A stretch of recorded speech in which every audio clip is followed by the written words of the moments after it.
नमस्कार, शुभ सकाळ मंडळी. बघा सकाळ सकाळचा मस्त चुलीवरचा स्वयंपाक आणि अशी आज मस्त आळूची पानं बनवायला चालू आहे. तर आळूची पानं इतकी मोठाली पानं झाली होती का ना, तर हे का ह्याच्यापेक्षा ही डबली ना 2 पानं मोठी होती. तर त्यातले असे तुकडं तुकडं करून करून आमची पानं केलेत. आणि ही पानं जास्त चरचर करीत नाही तर बरं का, ही अशी काळ्या कलरची असतात ना ही, तर ही पानं जास्त चरचर करत नाही. त्यामुळं त्यात ती लिंबू पिळायचं.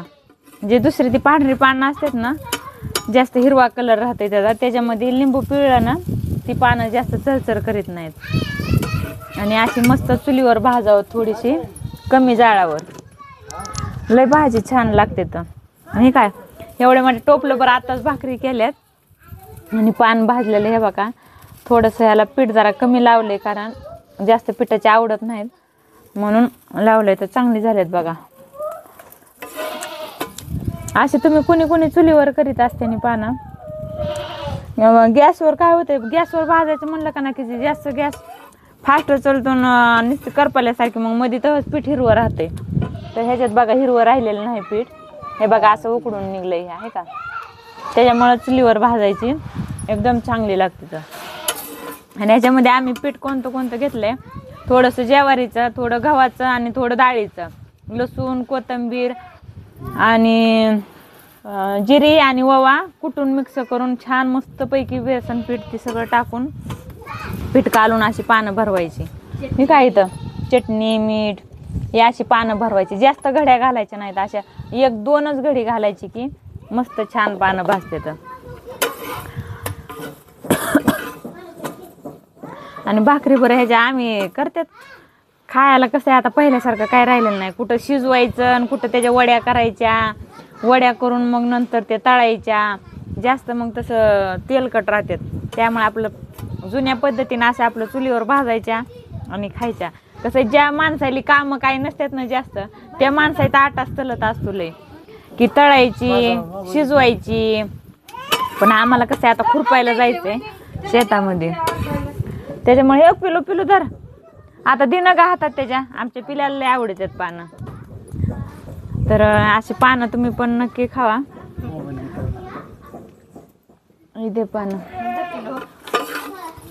हे बघा असे छान भाजून द्यायचे आहे का, कसे छान भाजले. तर हे का थोडं थोडं तेल टाकायचं, जास्त तेल टाकायचं नाही. हे बघा जास्त लय मोठाली पानं होती, ती एवढी मोठी घडी घालून तेवढं पान झालंय. बघा हे अशी चुलीवर भाजायची छान मस्त होत्या चुलीवर भाजल्यावर पानं. कसं आम्हाला उरकून पटपटा शेताला जायचं असतंय, त्याच्यामुळे लवकर उरकावून जावं लागते पडदिशीनं. तर हे बघा अशी छान भाजायची. आणि ही गावरान येतं ना, आणि की म्हणजे आळूची पानं खाल्लेली आहे का ना एकदम सगळ्यात चांगली असते. तुला माहिती आहेत का आळूच्या पानाचे काय काय फायदे आहेत ते? आळूच्या पानाचे पचन शक्ती, ज्या माणसाला अन्न पचन होत नाही त्याने जेवणासोबत एखादं पान 2 पान खाल्ले दररोज खावच हा तर त्याची पचन शक्ती सुधारते. पुन्हा रोग प्रतिकारक क्षमता वाढते आळूची पानं खाल्ल्यानं. पुन्हा आपल्याला जर दृष्टी कमी असेल किंवा काय नजरेचा प्रॉब्लेम असेल त्याला पण जमतात तर दृष्टी सुद्धा चांगली होते. बघा डोळ्याच्या ह्याला सुद्धा दृष्टीला सुद्धा आपल्या. सगळ्यात मोठं काय माहिती आहे का, जर हृदयविकाराचा झटक्याची जर एखाद्या माणसाला शक्यता असेल किंवा एखादा येऊन जर गेलेला असेल तर त्या माणसानं सुद्धा ती जर पानं नेहमी खाल्ली, नेहमी म्हणजे काय दररोज खायची नाही, 1 दिवस आड करून जरी खाल्लं, कधी म्हणजे 8 दिवसातून 2दा-3दा खाल्ली तरी चांगलं भारी. तर पुन्हा हाडं मजबूत होते आपली, आळूच्या पानानं बघा.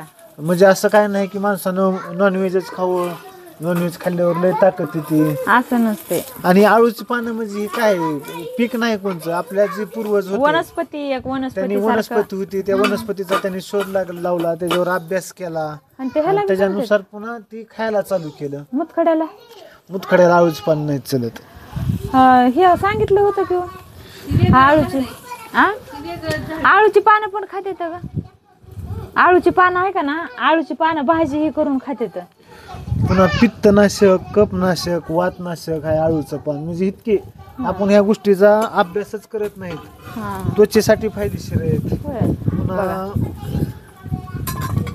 त्वचा रोग जे काय असतील आपले, आणि सगळ्यात जास्त ज्या माणसाला म्हणजे मूळव्याधाचा त्रास आहे म्हणा, पिस्टलाचा आहे, बगंदरचा आहे, तर त्या माणसानं ही पानं जर खाल्ली तर आपले शरीर थंड राहतं. आपल्या शरीरामध्ये उष्णता नाही वाढली की सगळंच व्यवस्थित, आपली पचनक्रिया व्यवस्थित होते, पोट व्यवस्थित साफ होतं. इतके आळूचे फायदे आहेत, पण आपल्याला काहीच माहित नाही. आपण काय खातो सारखं, पनीर खावा, नॉनव्हेज खावा, अंडी खावा, चायनीज खावा, अंडे खावा. ते पण खाल्ले पाहिजे, पण हे ओरिजिनल भाजीपाला, ह्याला काय खात फवारणी नसती, काही सुद्धा नसतं. ही ओरिजिनल वनस्पतीचं पान येतं ही, त्याच्यामुळे आहे का ना एकदम भारी. आणि किती औषधं होतात बघा, माहिती नसते, पण म्हणून खावं माणसाने. 8 दिवसातून 2दा 3दा तरी नक्की ह्याची हाटून भाजी पण करतात, आणि मोकळी मेथीची भाजी पण चिरून भाजी ह्याची करतात. ह्याच्या दांडकळ्या नळ्या सुद्धा असतात, त्याची सुद्धा भाजी करून खातात, गवारच्या शेंगासारखी. तरी काय अशी छान भाजायची बघा पान, असे चुलीवर थोडी थोडी हे करून भाजायची. बरेच औषधं असतात की फक्त माहित नसते माणसाला.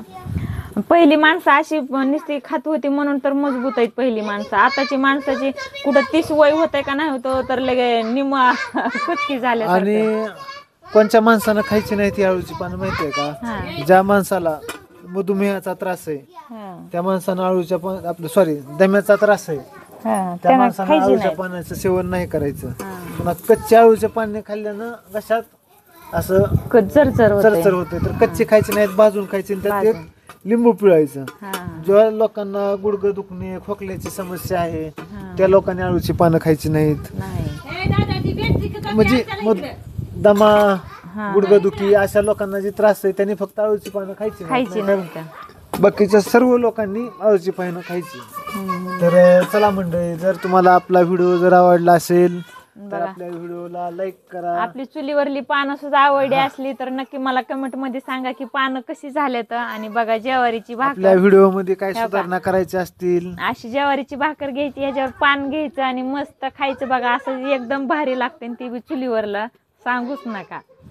पण नक्की तुम्ही पण पान अशी 8 दिवसातून 2दा 3दा तरी खावा, आणि ती बी चुलीवर भाजून खावा. चला तर मंडळी, मला नक्की सांगा. आणि लय काम आहे, जायचे पटदिशीने आता जेवण करून शेतामध्ये. चला बाय.